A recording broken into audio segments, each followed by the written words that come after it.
Je m'appelle Lila. Je suis venue aujourd'hui parmi vous, oui, parce que j'ai traversé les siècles, là. Je vivais au XIe siècle en Champagne. Mais je suis aujourd'hui parmi vous pour vous raconter la vie d'un de mes fils. Je suis issue des contes de Sens. Et je vivais avec mon époux en Champagne et mes 3 enfants. Oui. Ah, nous étions heureux. Nous avions du pouvoir, des terres. Nous étions nobles. J'ai élevé mes fils dans une éducation convenable et je leur ai transmis ma foi chrétienne. Mais un jour, mon fils Thiébaut, alors qu'il allait être promu chevalier à Reims, a disparu. Il a disparu, oui, ma petite. On l'a plus vu. Il n'était plus là. Et sur le coup, je n'ai pas compris ce qui se passait. Mais je me suis rappelé que ma grand-mère avait reçu une prophétie disant que j'aurais un fils grand parmi les hommes. Et quelques mois plus tard, j'ai appris qu'il était devenu pèlerin. Il marchait sur les routes vers Compostelle. Pendant des années, je n'ai pas eu de nouvelles de lui, non.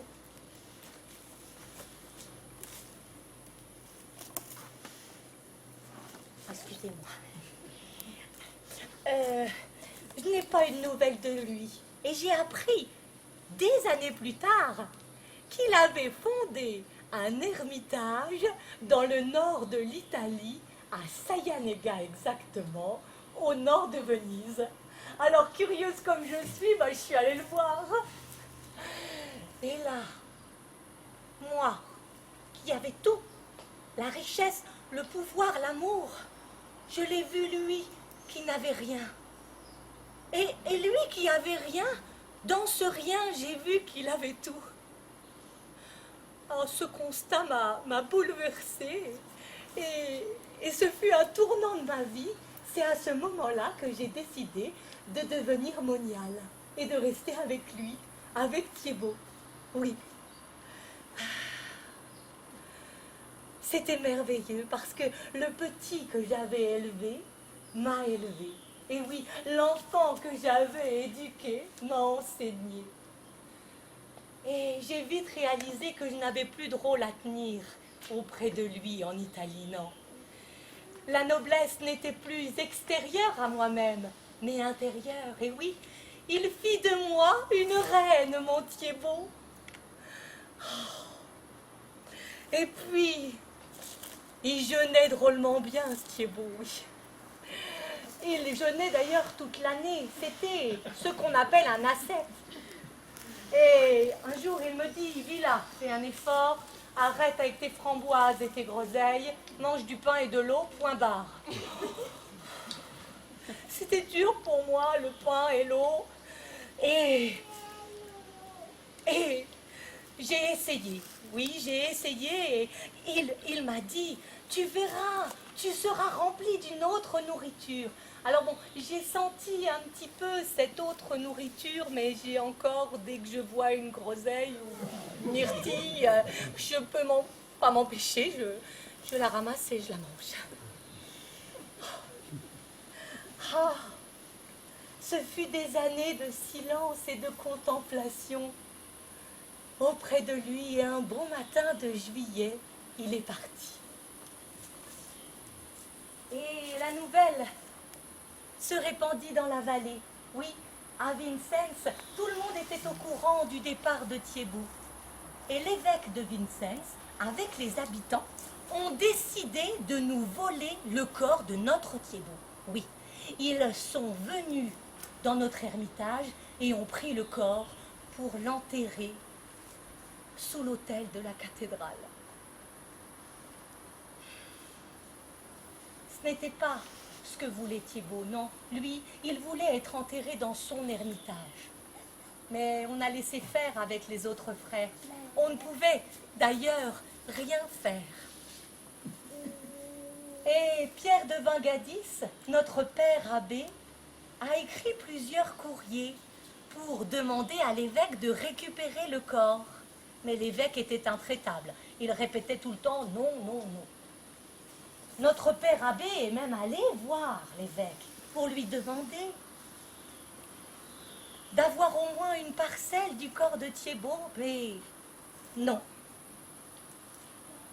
La réponse était toujours non. Alors, les frères et moi, nous avons dû recourir à des stratégies malhonnêtes. Et nous avons fait appel à Frère Odon. Nous lui avons confié cette mission, une mission périlleuse.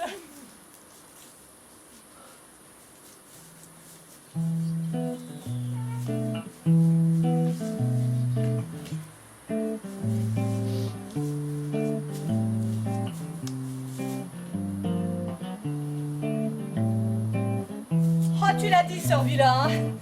Périlleuse, oui. Et voilà qu'il m'envoie seule déterrer le corps de Thiébaut. Merci, je n'ai que 2 bras. En plus, ce n'est pas ma spécialité, le bricolage, non? Moi, je compte les sacs de farine, les sacs de graines. Je ne vois pas pourquoi c'est moi qui dois pelleter. Seigneur, viens à mon aide. Je n'aurai pas la force. Ah, j'ai une idée.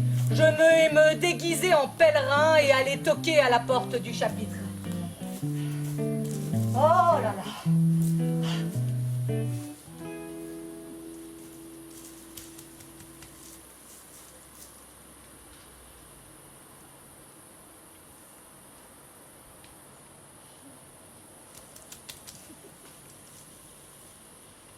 Oui, je suis un pèlerin fatigué. J'aurais besoin de me reposer. Auriez-vous une cellule pour moi de libre? Oh, une cellule attenante au mur de la cathédrale? C'est formidable. Je prends de suite. Oui, oui, vous êtes en travaux, je prends l'échelle. Oui. Sûr.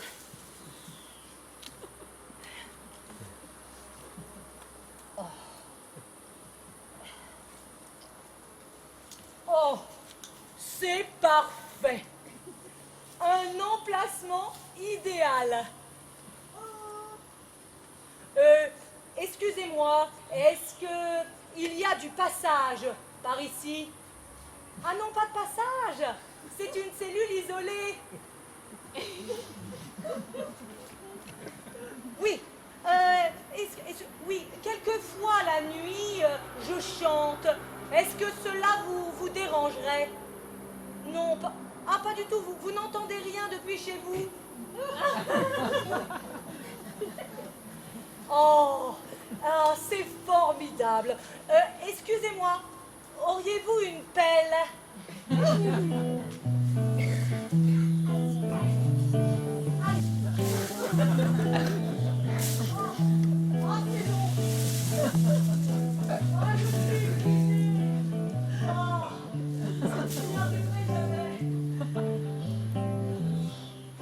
Je suis épuisée, je n'y arriverai jamais. Mais toutes les nuits en songe, Thiébaut revient dans mes rêves et me rappelle ma mission. Ma décision est prise, je creuse. C'est formidable. J'ai creusé un trou de 6 mètres de profond à l'horizontale le long du mur, oui. Et maintenant, il ne me reste plus qu'à percer un tunnel à la verticale pour enfin atteindre le corps de Thiébaut. Mais si cela fragilise les fondations de la cathédrale et si elle me tombe dessus, oh, j'ai peur. Allez, osons ramener le corps de Thiébaut, de Vincennes, à notre abbaye. Nous étions protégés par les chevaliers, du Seigneur Azo II.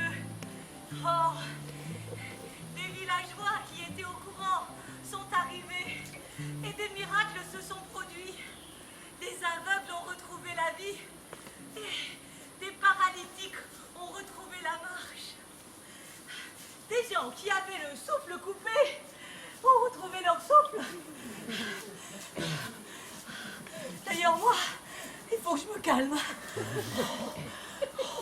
Sinon, je n'irai pas au bout. Quand le corps de Thiébaut est rentré dans l'abbaye, je l'ai embrassé. Et puis ensuite, tous les soirs, j'allais près de lui, à côté de la chasse dans l'église, pour méditer sa présence. C'est là que je me suis rendu compte de toute la possession que j'avais encore pour mon fiston. J'étais triste de ne plus pouvoir le toucher. Et un soir, j'ai reçu un cadeau extraordinaire. Moi qui ne pouvais plus le toucher, j'ai ressenti une chaleur à l'intérieur de moi, comme si lui me touchait.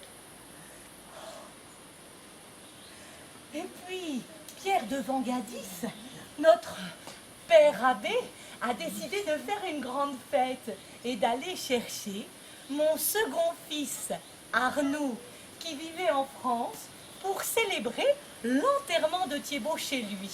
Alors, en attendant qu'Arnoux revienne de France, on a préparé les festivités.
Allez par tous les chemins, ramenez donc les vagabonds ici. Courez à eux la main tendue, en leur offrant joyeux d'être des nôtres. Le ciel, nous l'avons vu sur terre, et chaque pas se fait dans l'allégresse. Le ciel, nous l'avons vu sur terre, et chaque pas se fait dans l'allégresse. L'offense est pour nous effacée, et l'existence sanctifiée. Se passer comme un rêve heureux, tous promis aux éternels délices, tous promis aux éternels délices, tous promis aux éternels délices. Et puis Arnoux est arrivé.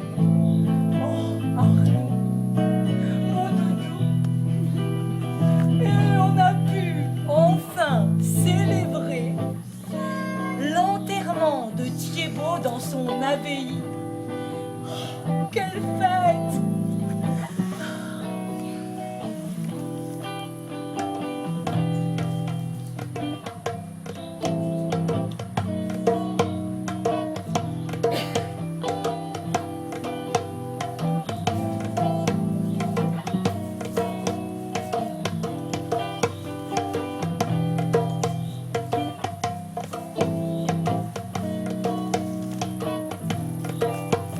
Le ciel, nous l'avons vu sur terre, et chaque pas se fait dans l'allégresse. Le ciel, nous l'avons vu sur terre, et chaque pas se fait dans l'allégresse.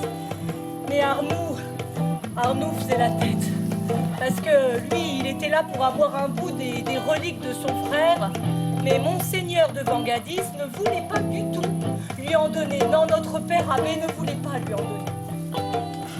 Alors Arnoux insistait. Allez, Donnez-moi, s'il vous plaît, une petite parcelle de ces reliques, c'est mon frère, pour que je le ramène quand même dans son pays natal, disait-il.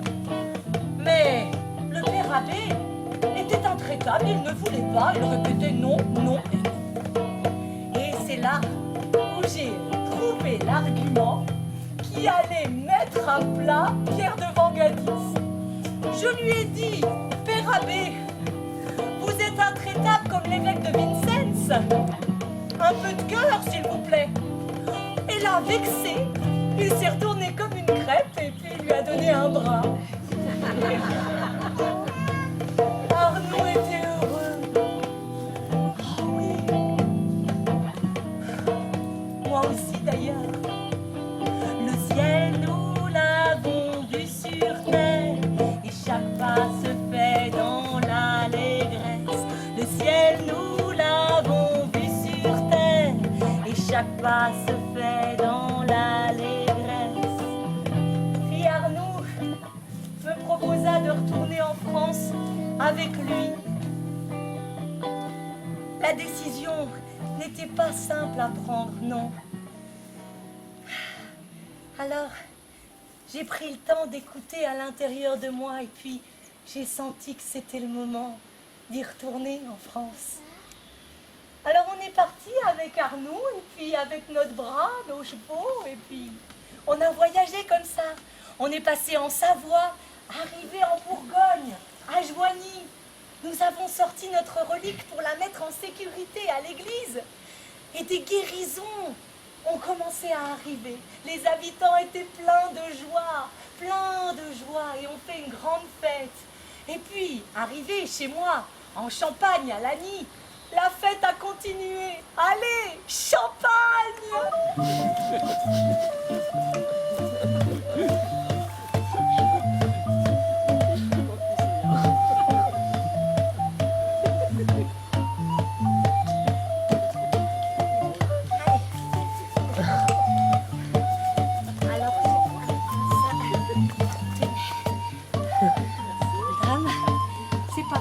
C'est pas écrit dans les manuels, hein, ni dans les biographies, mais je pense que Thiebaud y est pour quelque chose dans cette méthode de fermentation. Je pense que c'est lui qui a inventé ce procédé merveilleux. Vous savez, qui nous amène les enfants à une forme d'ivresse qu'on peut rencontrer sans le champagne. Mais lui a soufflé l'idée à un vigneron de chez nous. Allez, santé.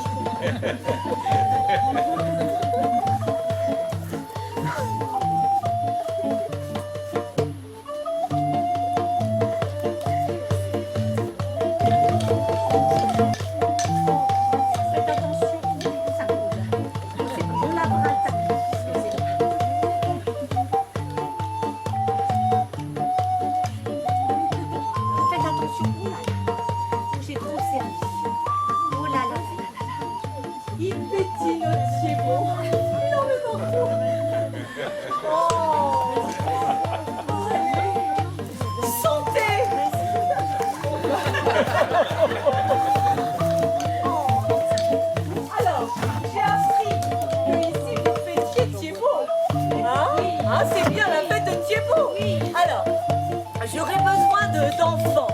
Viens, ma belle. J'aurais besoin d'enfants, voilà. Toi aussi, viens. Non, tu ne veux pas. Toi, tu veux venir. Allez, viens. Venez, les enfants. Parce que je vous ai ramené une surprise pour votre fête. Hein? Allez, venez, les petits. Restez là, j'arrive.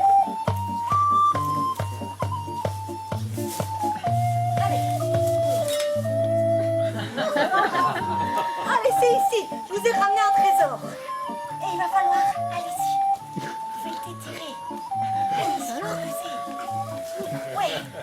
Vous pouvez en mettre partout. On est dehors.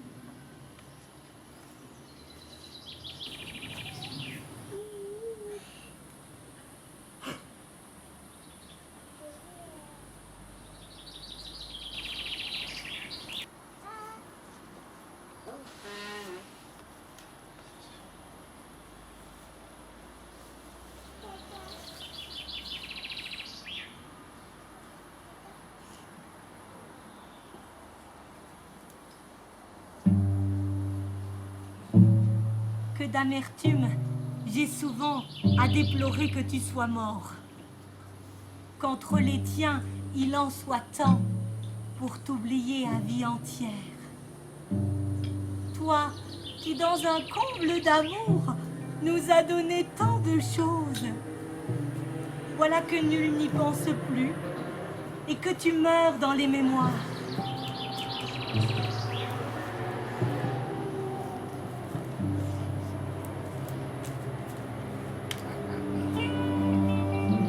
Mais toi, fidèle et plein d'amour, tu es là, près de chacun, toujours et encore.